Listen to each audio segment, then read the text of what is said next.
From the creators who brought you RuPaul's Drag Race and $1 Million Listing, this is World of Wonders Wow Report. Things that make us go wow. Welcome to the Wow Report on Radio Andy, where each week we count down the top 10 things of the week that made us go wow. I'm James St. James, and I am in control. It's me. It is the James St. James Hour, because Fenton Bailey and Tom Campbell are off on assignment somewhere. I think they're in Portugal. Is that what I've heard? Who knows where they are? Who the hell knows where they are? Portugal or Pomona? Portugal or Pomona. That voice you just heard was our millennial producer, Blake Jacobs, who is joining us in their stead. And with us, we have a very special guest. I know you're going to go absolutely bananas when I tell you who this is. We have with us the brilliant, the genius, the fabulous, the handsome Michael Musto, who is... he has just reminded me that he writes for Rag Mag, the new gay rag, Village Voice, Paper, Chelsea Community News, as well as being a talking head on CNN and many other places. Welcome to the show, the brilliant, the fabulous, the wonderful Michael Musto. Thanks for having me. And for health reasons, I have moved from diet soda to purified water from Dwayne Reed. Oh, nice. I'm glad to see you're looking after your health in your old age, Mike. Well, I'm not a young girl anymore. Not a young girl. I'm not a well woman. As you know, each week we count down the top 10 things of the week that make us go wow. And we are going to start now with number 10, and that is me. Number 10. There's a new actress taking Hollywood by storm. She is beautiful. She's talented. She does her own stunts. Lisa Edelstein. Yes. Her name is Tilly Norwood, and Tilly has everyone in a tizzy because she is not a real person. She is AI. She was developed by a Dutch producer named Eileen van der Velden, who claims that dozens of Hollywood agencies are clamoring to sign her, and that has everyone in Hollywood in an uproar. Specifically, SAG, the Screen Actors Guild, put out a statement saying that creativity should remain human-centered. To be clear, Tilly Norwood is not an actor. It's a character created by a computer program. It has no life experiences to draw upon, no emotion, and from what we've seen, audiences are not interested in watching computer-generated content untethered from human experience. A lot of actors have come out and said that they don't like it. Specifically, Natasha Lyonne, who is saying that anyone an agency who signs her, we should be boycotting the agents. But she is doing her own AI movie, if you recall, which makes it a little strange that she's so against this. She says her AI movie is responsible AI, and this is unresponsible. Natasha Lyonne is doing an AI movie, and she says that this is irresponsible. So I don't know, Michael. Is AI coming for everyone? Is it coming for all our jobs eventually? Well, you've met these Hollywood starlets. They're all really phony. They're all really untethered from human experience. What is the honest difference here? How is Tilly any worse than Natasha Lyonne? No, I'm joking. Honestly, I'm joking, because I do care about actual actors, and I am concerned that you can sort of make a mini Meryl Streep somewhere in a computer, and long after she's dead, you'll be creating new Meryl Streeps with Meryl's talent, but with none of her involvement. Well, that's just it, because they said they put in over 100 actresses into creating Tilly. They put a little Scarlett Johansson, a little Jennifer Lawrence. I mean, it is a terrifying. And from white people, doesn't it? I haven't heard any black names. A little ScarJo, a little. Yeah. Well, Scarlett Johansson is Asian. Oh, that's true.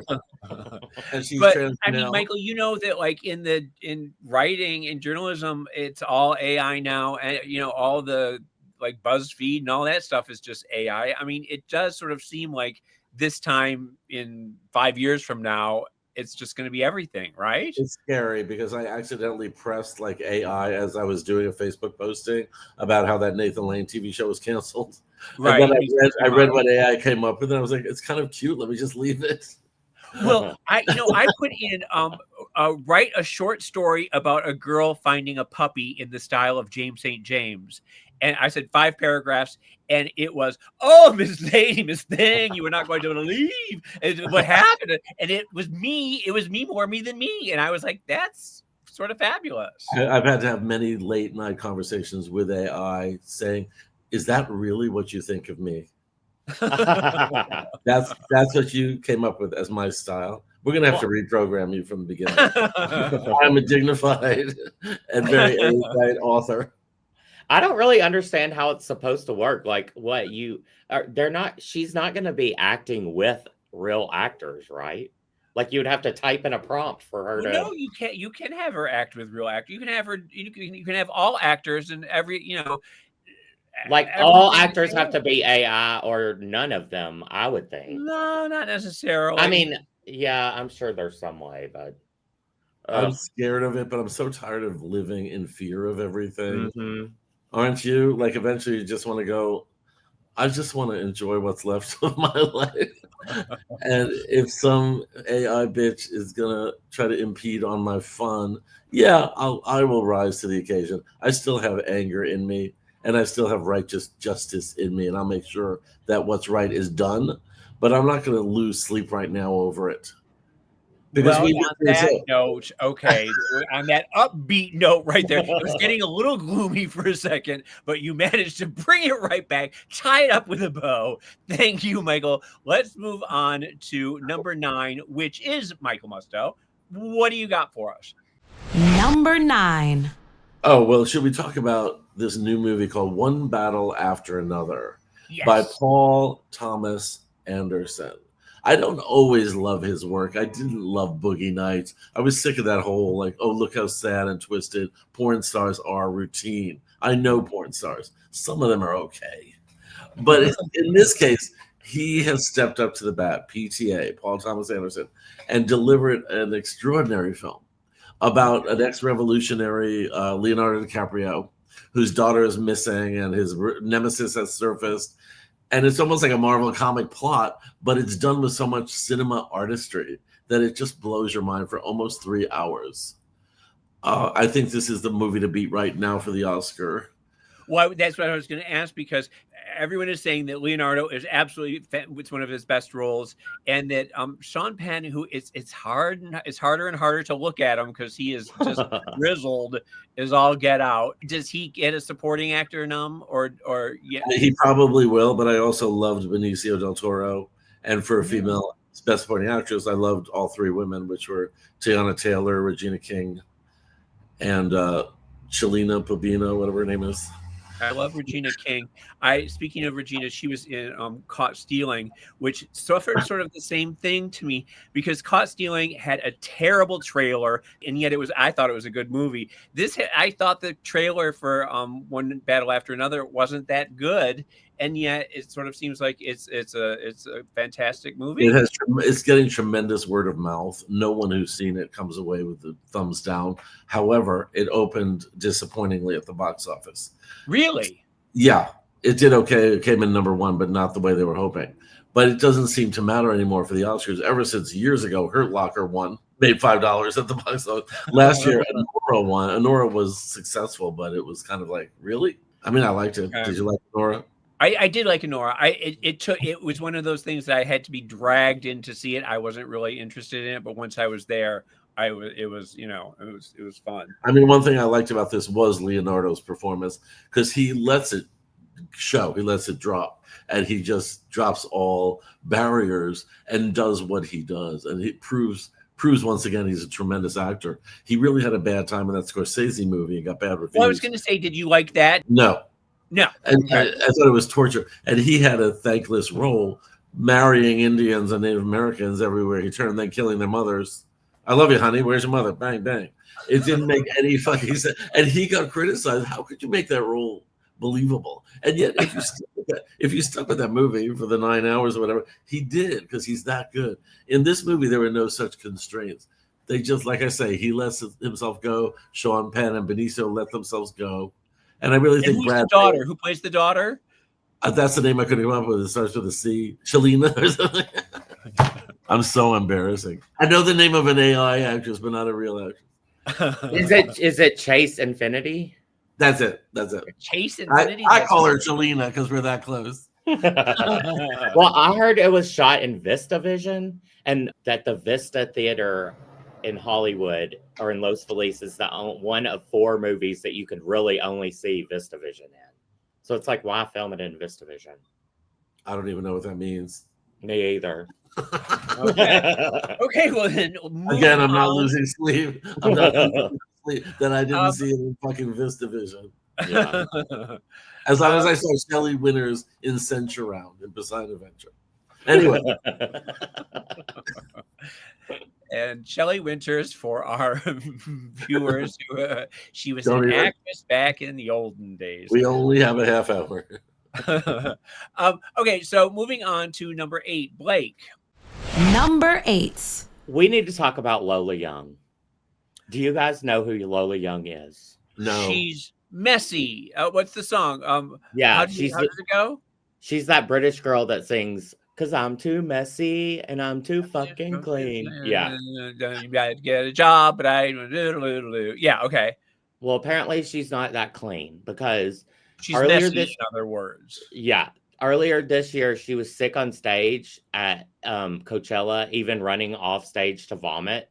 And no one really thought much about it. We just thought maybe she had the stomach flu.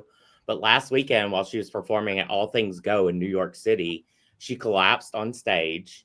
And one minute she's talking to everyone, and the next minute she just falls out flat on stage.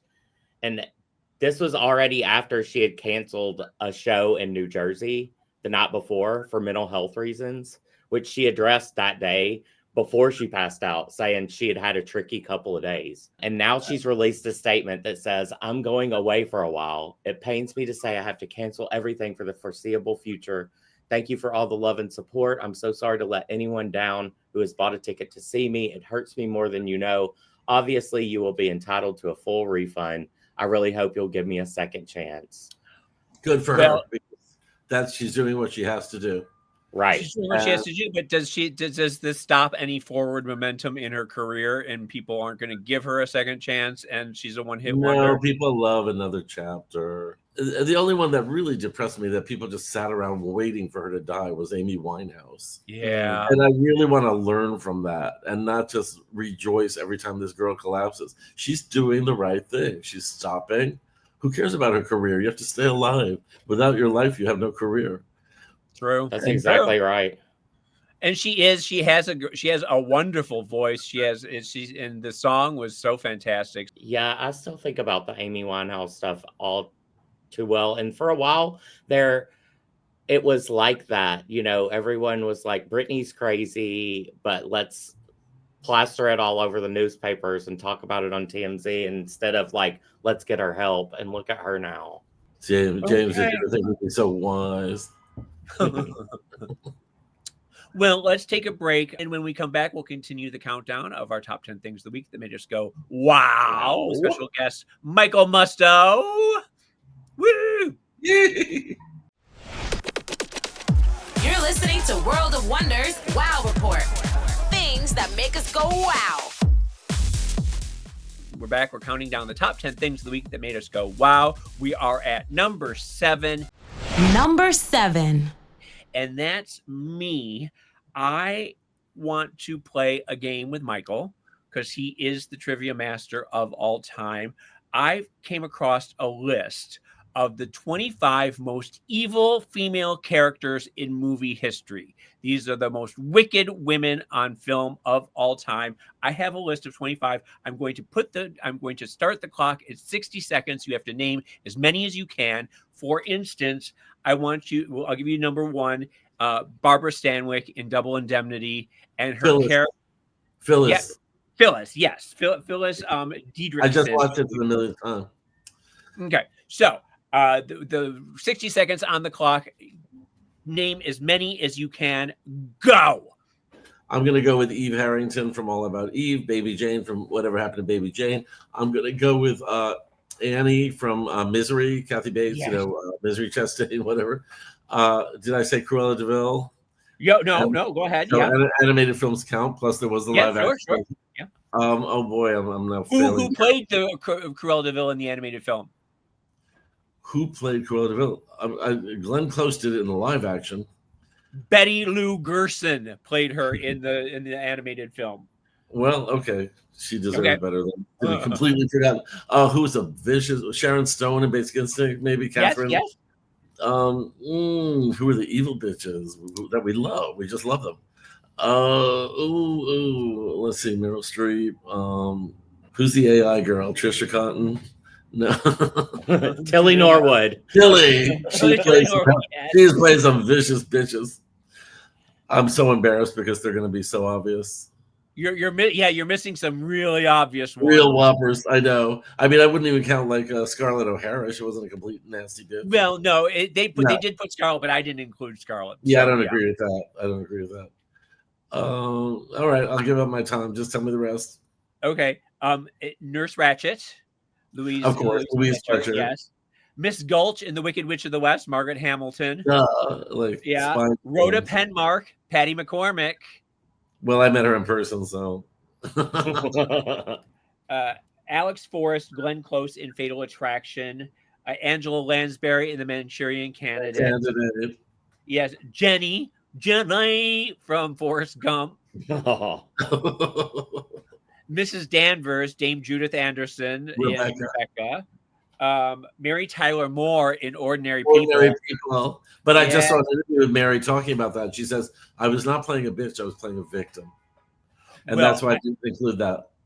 You know, it is interesting, though, because I can never watch Mary Tyler Moore's show without thinking of that she was probably a bitch in real life because she played it. She admitted in this interview that she was closer to the character in Ordinary People than to Mary because her parents trained her to always push people to be perfect when it's not possible. Yeah. Piper Laurie in Carrie. Yeah. Vita, please. I don't see her as nasty, just crazy. But Vita in Vita and Mildred Pierce. Yeah, and Blythe. Cora from Poets Men Always Rings Twice with Lana Turner. Dorothy Malone in Written on the Wind made it. Where she does that choice dance after her father dies. She won the Oscar. Mildred Betty Davis in Of Human Bondage. Kathleen Turner. I wipe my mouth every time I wipe my mouth, and then I laugh because you're a cripple, a gimp. Now, Blanche, how are you doing in the other room? I mixed all the Betty movies together. And then Regina George from Mean Girls. Yes, that was. They say Joan Crawford in Mommy Dearest, but I don't know about that. You know what? I'd like to hear Joan's side. Well, there you go. It could be quite contentious. Oh, and you, I don't think you got the number one, which was Jean Tierney in Leave Her to Heaven. Leave Her to Heaven, which is she sits there as a kid with polio drowns right 2 feet away from her. Yes. Oh my god! And that kid was so cute too. Don't give up.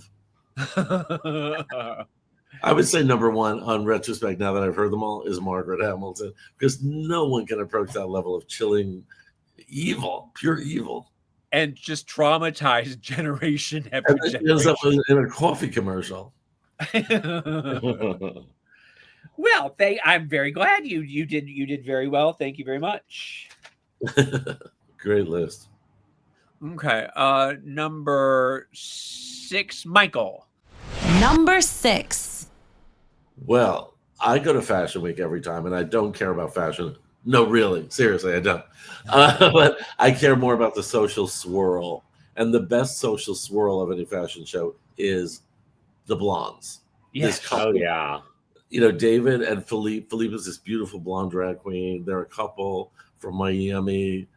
And they're très chic. Everything they do is bedazzled. And it's not so much stuff you're going to find in a store. It's going to be where like a one-name superstar like a Beyonce, Gaga, or Madonna is going to contact them and order a piece.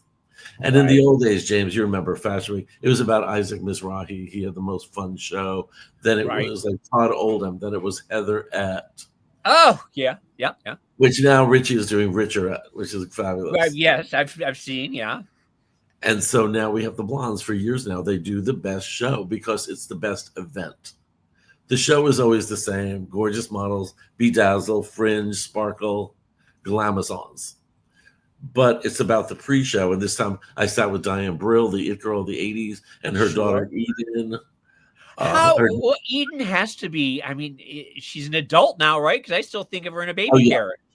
I mean, I think she's probably around 30, and she's very level-headed. She's a designer. She doesn't want to be fabulous, which is really nice. important. Okay, that's a nice contrast. And then I hung out with Aquaria, who's one of my favorite girls from Drag Race. So beautiful. She's like she's a decent human being. She's not and she's smart. Yes, I've spent a little time with her, and she's very smart. Yeah. Like one of the first numbers I saw her do was "I Want to Be Evil" by Eartha Kitt. She was like 22 when she did this, and she knew Eartha Kitt. I mean, I was like, "Thank you for keeping the references alive. It's really important."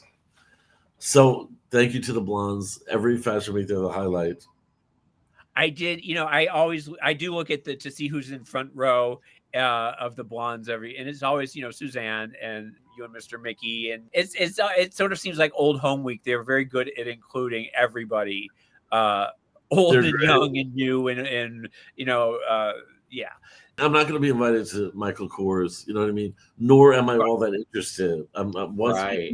What's my interest? I don't cover fashion, right? So the blondes is where I belong, and I just feel it's. Do they have after parties? Do they have parties at They also have a huge after party every single time. It's amazing.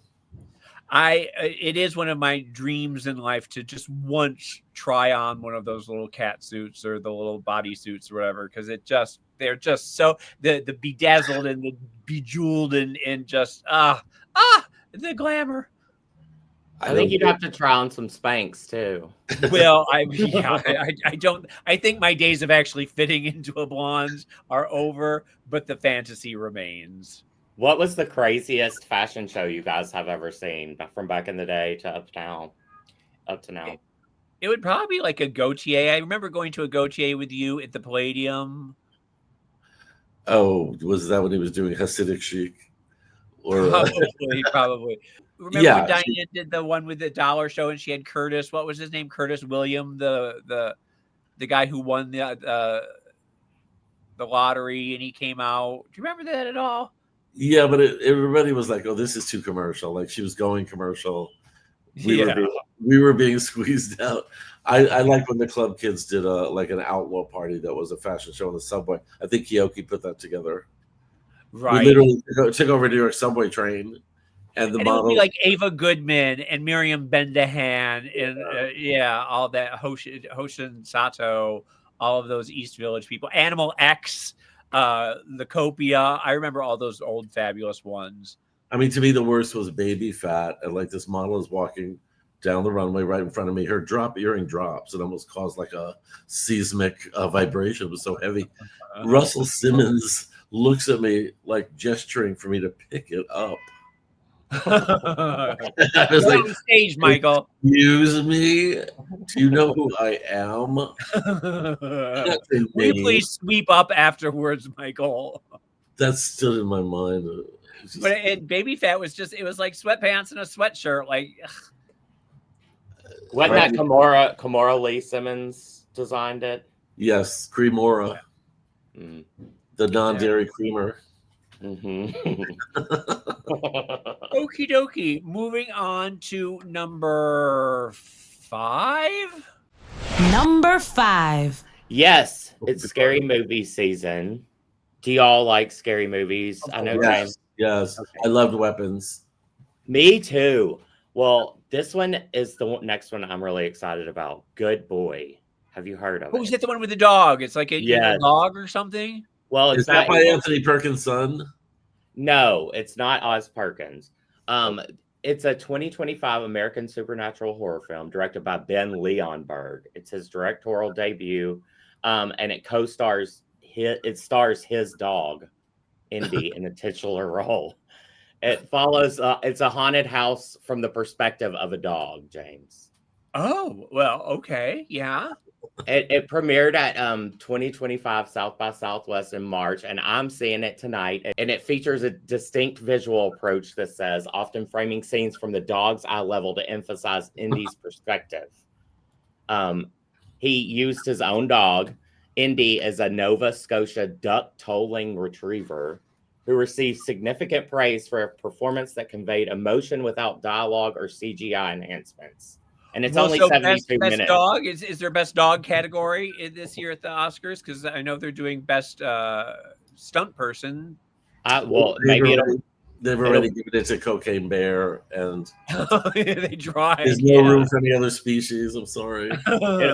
It'll be between Indy and Tilly Norwood. But now, my sister suffers from vertigo, and she can't do a lot of movies. Is this? I think from the point of view of a dog, isn't that my sister isn't going to be able to see this? Is she?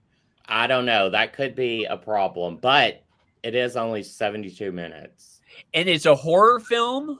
Yeah, I mean, I wonder how horror it can be, and I hope nothing happens to the dog, because right, okay, that would be a horrible movie. Another movie, Shelby Oaks. Have you guys heard of this one? Oh, I saw the ad for it. Yeah, it's like something is in Shelby, or something is happening to Shelby, or the Shelby, drink your juice. Shelby's a neighborhood. Shelby's a neighborhood. Mike Flanagan is an executive producer, and it has that kid Brendan Sexton III, who is big. Oh, I love Brendan Sexton III. We haven't seen him in like 20 years, have we? Well, no, he's like 50. Yeah, he's around my age, so he's probably mid 40s. It was scheduled to go into production in 2021, but it was delayed because of all the strikes. So it reached funding through Kickstarter. That's the big thing about this movie. And it became the most funded horror film project on Kickstarter. And it crossed $1 million.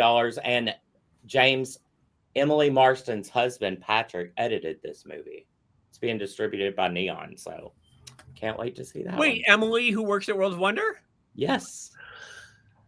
Oh, okay. I've met him before. He's a nice guy. Yeah, he edited that Screamboat Disney movie. Remember when Mickey Mouse entered the public domain so they could make scary movies about him, and they made that Screamboat movie? Yeah. He edited that one as well. So, well, he's on a roll. He is. Okay. Okay, well, let's take another break, and when we come back, we'll continue our countdown. You're listening to World of Wonders Wow Report. Things that make us go wow. And we're back. We are counting down the top 10 things of the week that made us go wow with our special guest, Michael Musto. And we are at number 4, I believe. Number 4. Good news, bad news. Good news is that we are in October, and it is scary season. It is Elvira season. And Elvira has a new cookbook out called Elvira's Cookbook from Hell. And she has all sorts of fun spooky recipes like spook-getty with eyeballs and sausage guts and things like that she says our kids can make, and it's lots of fun. But that's not the story here. That's not what I'm here to talk about. I'm here because she has announced that she is no longer going to come dressed as appearances as Elvira. She will no longer be doing the Elvira character anymore. She says that nobody wants to see an old Elvira. Mostly there are 2 big reasons that are a lot lower these days. And she said, I get there gets to be a point where you want to get out at the top of your game like Muhammad Ali. Besides, she says, dressing up gets old after the 100 millionth time of doing it. Ask any drag queen. So she says that she's just not going to do it. And Blake, I know you had some thoughts about that. You are irritated with her. Yeah, I love Elvira, but it kind of seems like you're biting the hand that feeds. Like, I want to see Elvira forever. I don't mind seeing 80-year-old Elvira. I think that but I do understand. I have a feeling in 10 years that, Rue and Jackie Beat and Lady Bunny are all going to be saying the same thing. And, it does get a little tiresome after a while. Michael, do you ever think I just can't put on another sparkly top? No, I don't. But I do admire people who actually stick to their word, because we've all said, when it gets to that point where it's so degrading to do it one more time, I'm not going to do it. And then we get to that point and we say, you know what, let me just try one more time. Don't we? Don't we? Well, and when the money is good enough, then, if someone was, they dangle the dinero and suddenly everything is delightful. And in this case, brava to Elvira, who, by the way, was a burn victim when she was a little girl. Really? Yes, she was burnt from head to toe. And I can't believe she goes near like burnt spaghetti. But in any case, that was just a serious side note. In any case, she's living the legend of Greta Garbo, who just said, it's not as rewarding as it used to be. I'm stepping away before it steps away from me. But yeah, before she grows to hate it. But I mean, to her credit, she has had, it's a one note joke that she has managed to bang onto for 45 plus years, longer than that, 50 years, I think. And she managed to make her money. She made her bag, and so she had fun, and she's beloved the world over. But now June Squibb is waiting in the wings now. Yes. To wear that, pushing her tits together, just smushing those puppies together, fit into that gown. Have you seen Eleanor the Great? No, but I am a big fan of Scarlett Johansson behind the camera. Well, did Scarlett direct it? Yeah, she did. Oh, that's interesting. Anyway, we're very off topic. So, Michael, what do you have for us at number 3? Number 3. Well, speaking of films, I usually hate sports films, especially one about a down and out guy or a guy who's doing well or whatever, but he's going to have a million training montages. You're just sitting there stupefied, watching them punching back. How is that cinema? Anyway, despite all that, I have to give a thumbs up to a new movie called The Smashing Machine with The Rock, Dwayne Johnson. What? Wait a minute, because are you a Rock fan? Usually, I've always liked him, and I think he's smart, and I like his appeal, and I always felt he could be a real actor, not just okay. And is he a real actor in this? He does well, and he might get nominated. Really? And he plays a real life MMA wrestler. Do you know what that even means? I saw the movie. Something like an amateur. Yeah, Emily Blunt plays his wife. And if you saw Fall Guy, they made Emily Blunt look so horrible in that. And I know that movie was supposed to be a parody of a certain kitschy style, like her and Ryan Gosling were supposed to look bad, but they made her look really unappealing. It was a rotten film in every way. I liked it. I enjoyed the movie. I love anything with Ryan Gosling, so I'm fine. But anyway. All right, well, seek help. In any case, she looks gorgeous again. She looks about 25. She looks like a young Vegas showgirl.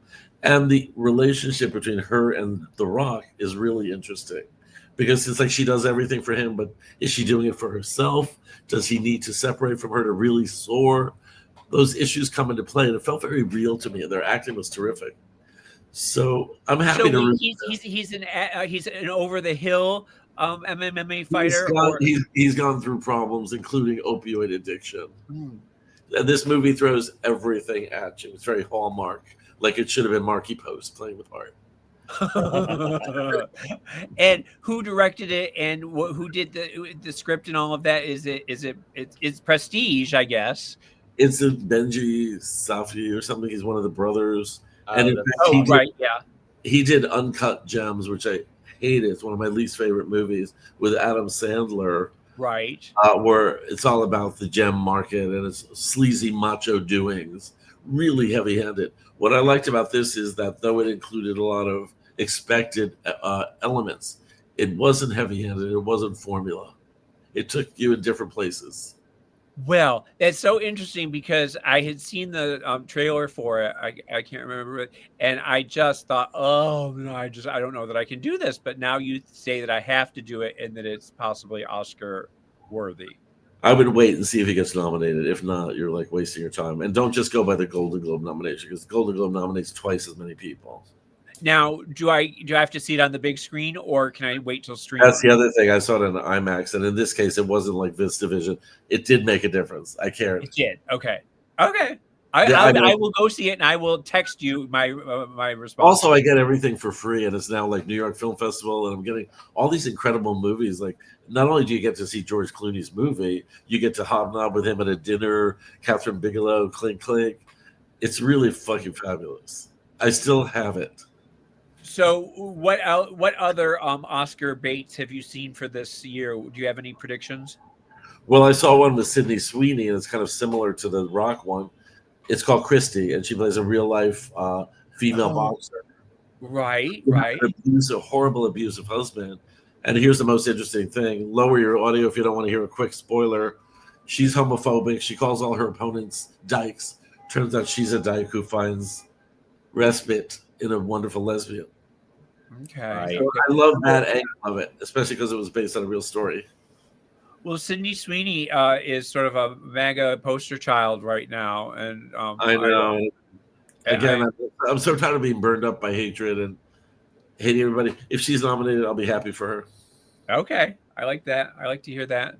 Both of these sound similar to that Zac Efron movie. Yeah, that was cool too. The wrestling one. The Wrestler. I liked yeah. it. Yeah.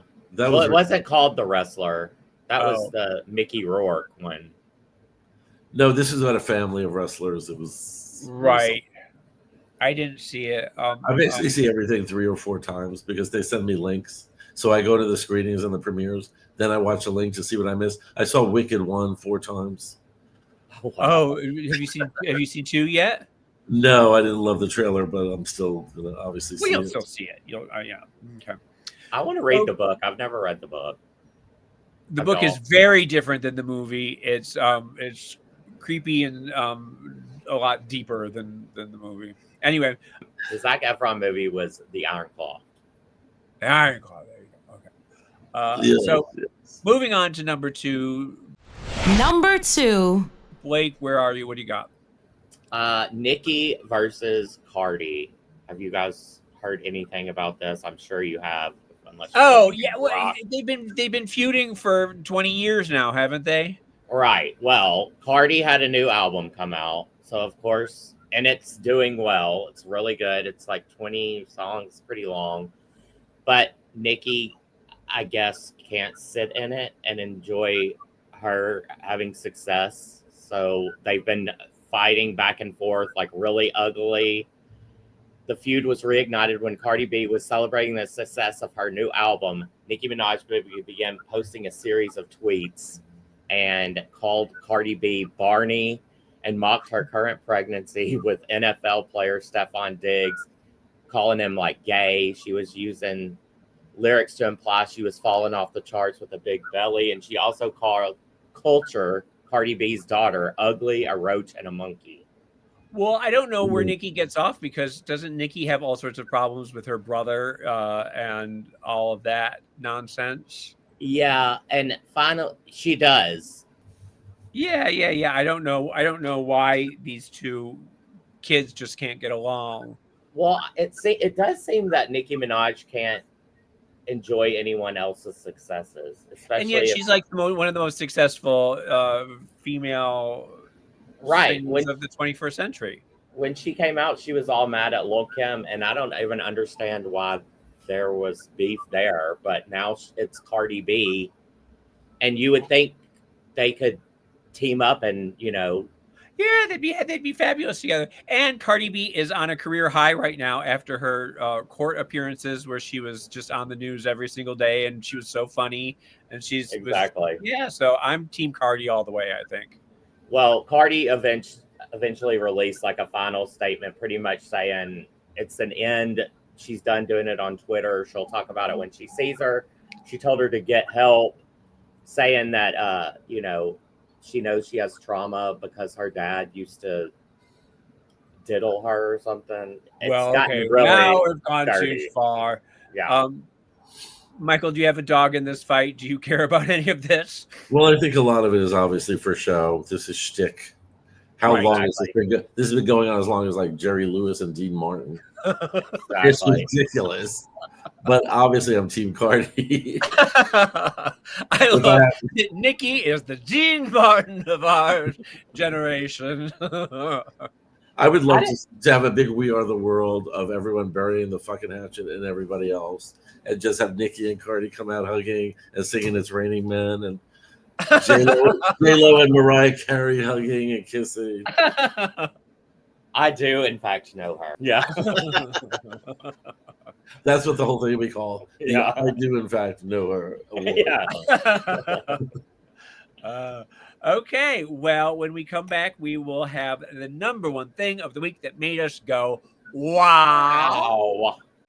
You're listening to World of Wonders Wow Report. Things that make us go wow. And we're back, and we have finally reached the number one thing of the week that made us go wow. And it is talk about just the hate in the world and how tired we are of all of this. It's Number one. Bad Bunny was announced that he was going to be singing the halftime show at the Super Bowl, and MAGA went absolutely berserk, saying, we need more Americans singing at the halftime show. Well, you know, Puerto Ricans are Americans. They just do not realize that. And nobody should be saying, they need to be singing in English. And, you know, they just keep going on and on. And where was this, you know, anger when Shakira performed? You know, Yeah. I had a list of Rihanna, U2, Coldplay, The Weeknd, The Who, Paul McCartney, Rolling Stones, Sting, and Phil Collins are all non-Americans who have played, you know, halftime shows. And, you know, they talk about how he's a they, them, the bad. Since when are MAGAs good at English? Seriously. Why are you insisting on English? Exactly. And, you know, Bad Bunny is hot. He's gorgeous. He's an ally. He is so Ay, Dios mío. He is so talented, and he, you know, he will bring 1 million more viewers, eyeballs onto the show. I think this is a slam dunk. This is like Jimmy Kimmel. This is such a huge slam dunk for us, and all of your complaints are adding to our huge victory. So keep it up, you whining assholes. I know. love it. I heard someone say, I hope he comes out in a dress and doesn't speak a word of English. I hope so too. That would be fabulous. I will admit, when it was first announced, I was like, oh, I'm not a big Bad Bunny fan, but it's the principle of it now. Like, fuck the MAGAs. He is a huge star. He's a huge star. One of the biggest stars on the planet. Yeah. He deserves it just like anyone else. And I loved the MAGA response. One guy on Fox News said, we need to get a legend in there like Kid Rock. And I was like, a legend. Yes. Scott Baio should come out with Kevin Sorbo. Kid Rock. Kevin Sorbo. Exactly. And Dean Cain in his Superman outfit. Who trained to be in ice for like 5 minutes and then was like, oh, it's too hard. I'm too fat. Yeah, he like sprained his That's ankle. an American hero.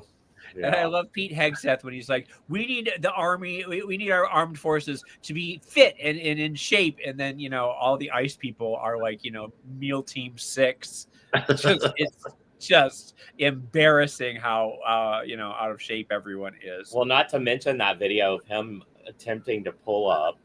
Yeah, he can't even do a pull up. Oh.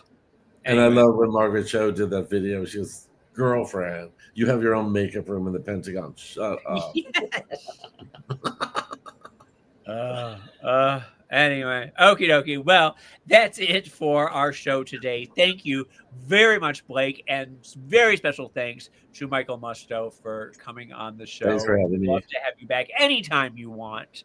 And until then, everybody, go out and do something that makes the world go wow. Wow. Woo!